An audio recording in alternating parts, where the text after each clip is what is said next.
welcome friends to the Rebel Show. I hope you're having a great week, like I am. It's awesome. First of all, I want to give a shout out to my Uncle Frank. He passed away recently, and now he's up with Jesus. So I just want to give a shout out to the family. We're with you. Our prayers are with you, and I hope you guys are doing all right. But today on the Rebel Show, I want to talk a little bit about preserving our freedoms. Preserving our freedoms is dependent on us as Americans, and it's also dependent on understanding where we came from and why America was founded in the first place. Throughout history, people who became leaders a lot of times led to tyranny, and a lot of times they started out good and changed, or they were always evil and they showed their face as being evil after a period of time. And we see some of that today, where we'll have politicians lie, and then it turns out that they are a lot different once they get into office. And so, leading with an iron fist is not the best for people. America was founded so people could be free and get away from an iron fist. So I'm going to go through some leaders of the past. In the late 1600 AD, Muslim Ottoman pirates terrorized the Mediterranean Europe and even Egypt, destroying the largest, oldest library in Alexandria. So they were terrorizing a certain part of the country and destroying other people's history. I wonder why they were doing that. Muslim raiders were ordered to break into the Great Pyramid of Giza and raid it. And this began the plundering of the pharaoh's tombs in Egypt. These Muslim cultures that want to do harm are out there plundering and terrorizing this whole part of Europe. Muslim Ottoman cut off trade routes and captured and pillaged all they could. They were essentially pirate terrorists. Kings and tyrants took power and murdered, taxed, and plundered the people. So this is looking at history, and we're finding that, you can look at King Henry VIII, who he changed what the church was. He changed the church and made himself the leader of it and got rid of the church leadership and removed all of those who opposed him. So these are what happens when all the power is given to one person, all right? That's why in America we have the branches of government, or the powers of a government, spread out and not in one person. So the king and the priests existed in Bible times. They were different positions. Kings ruled, but they would typically listen to the advice and counsel of a priest, and they had two different jobs. And if one violated the other, God would remove that leader and put someone else in. That's where King David came from, is because God removed Saul from position. A few years after Mary I took power, she wanted to return to the Catholic religion. And she executed over 300 people, giving her the title of Bloody Mary. I don't know if you guys remember that story. There's that show, The Tudors, that follows King Henry and Mary. Well, Mary takes over at the end, but still, she murdered people because she wanted to return back to a religion and get away from the religion that existed at the time, the one that King Henry VIII created. She wanted to go back. So she murdered people that weren't for that. So hopefully I pronounced these names correctly, but Persian Shia Abbas had 5 sons, all right? 2 died in childhood, 1 was murdered, another blinded and murdered, and the last blinded and imprisoned in fear of conspiring to overthrow him. So this is someone who even puts his sons against him. His sons. Wow. When even you're after your children overpower, that's evil. That's pure evil. And that's not the way we should rule. We should live as people and rule as people, So later, another Shia, Safi, he killed everyone he became suspicious of. And so he was a lover of wine and opium, but he hated tobacco.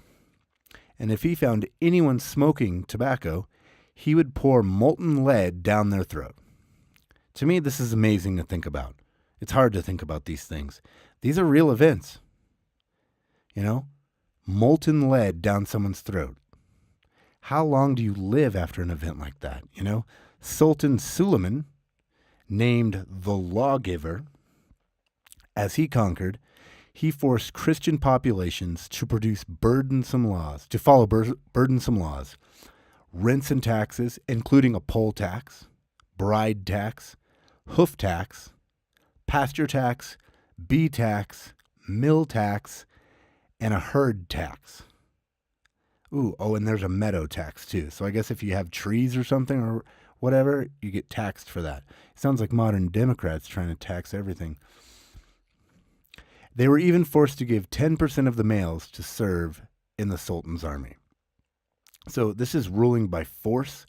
This is ruling by, if you don't do what I want, you're tortured. You know, non-compliance led to fines, imprisonment, slavery, torture, and death.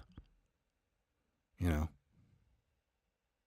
these are things that define tyranny. When you don't comply with what the government says, all these terrible things can happen. No, you know, it should be the people deciding what happens, the people agreeing or disagreeing with laws that are created. We shouldn't be having to live in a punishment society where if we don't agree with the laws and they're forced upon us, then we get tortured. That's tyranny. That's not what we want. A soldier named Miguel de Cervantes in 1605, during a battle, lost the use of his left hand and was captured by the Muslim Barbary pirates. He was enslaved, and he recalled later in an autobiography, "At times, or rather almost always, we suffer from hunger and scantily clothed. Nothing distresses so much as hearing and seeing at every turn the unexampled and unheard cruelties my master inflicts upon the Christians." So this guy's torturing Christians and starving them. This is a tyrannical leader. This is not freedom. You know, I'm going to keep going here. In 1487, Ivan III, or Ivan the Great, confiscated 4/5 of the land and deported the richest families. Interesting. He stole from cathedrals and monasteries, he put priests and deacons in shackles and flogged them till they paid ransom. He ordered 500 clergymen beaten to death. You know, Ivan destroyed 90% of the farmland in the area. Ivan had a secret police force numbering around 600, and they pillaged, burned, and arrested and terrorized with cruel violence. He had men, women, and children roasted over fires, tied to sleds and dragged through towns, or trapped them under ice on the Volkhov River. I probably didn't pronounce that right, but you get the point, right? Tyranny causes a lot of leadership to take out people that oppose them and take out people that think differently than them. They don't want anyone to agree. They want everyone to be a cog in the wheel and just do exactly what they say. And that is why I'm talking about this, is because we need to recognize tyranny when it happens.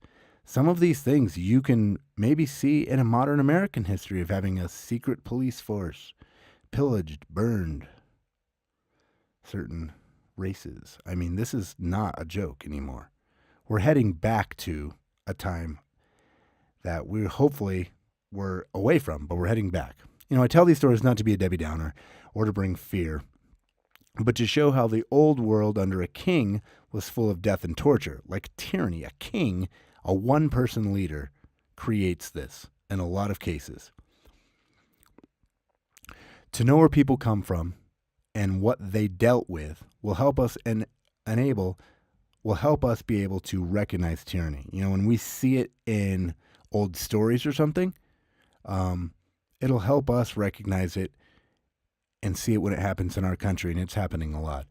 Our founders developed a system of government inspired by old Rome, because they had the senators, and the Mayflower Compact was the first ever self-government document. When they landed, they wrote up the Mayflower Compact, and basically I was giving them the power and giving them the right to develop a government. Kings of the past ruled the people harshly. Agree or be tortured, imprisoned or die. That's not how we do it in America. It should never be that way. That's tyranny. This is not God's best or even his plan. God wanted to rule his people as their king. In the Bible, we see that. They rejected it. The Israelites rejected this approach and asked for a king so they could be like other nations. The Israelites had many kings. A few were good and fair to the people, but most were oppressive and destructive. You can read about these kings in the Bible, books, Chronicles, and Kings. Those are great books if you want to look at history of the kings, because most of them were like, this one followed after God, and then this one didn't follow after God, and there's a lot of ones that didn't follow after God. A few people who called themselves separatists wanted to separate from the local government and community and start anew. These people were tired of religious persecutions, rules, and taxes, and wanted to live free. They struggled to even get on a boat and sail to the New World. After a boat was set up, there was a deception, and the women and children were left behind. Later on, the men came back for them, but they were deceived, and the plan didn't go the way they wanted. In the New World, the hope was to be able to rebuild and worship as they wanted and be free. The Pilgrims, when they landed, did something never done before. They gave themselves authority and created their own government. Remember the Mayflower Compact, right? Instead of top-down government rule and the rule of a king, this was bottom-up form of government, being ruled by the will of the people. The inspiration for the Mayflower Compact was led by Pastor John Robinson. He said, "Become a civil body politic, using amongst yourselves civil government. Let wisdom and godliness appear when choosing such persons as do love and will promote common good, but yielding due honor and obedience of their persons. God's ordinances for good. Government is not the answer, but we the people.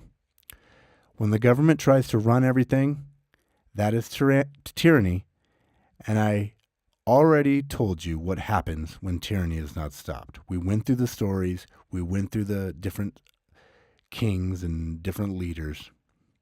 America is by the people.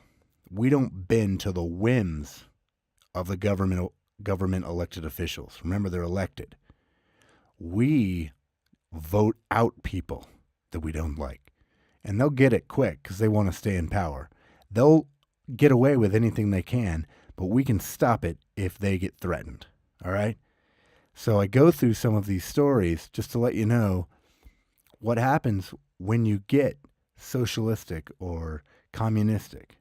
And we need to steer clear of those things. When we start seeing them happen in America, we need to steer clear because we are by the people. All right?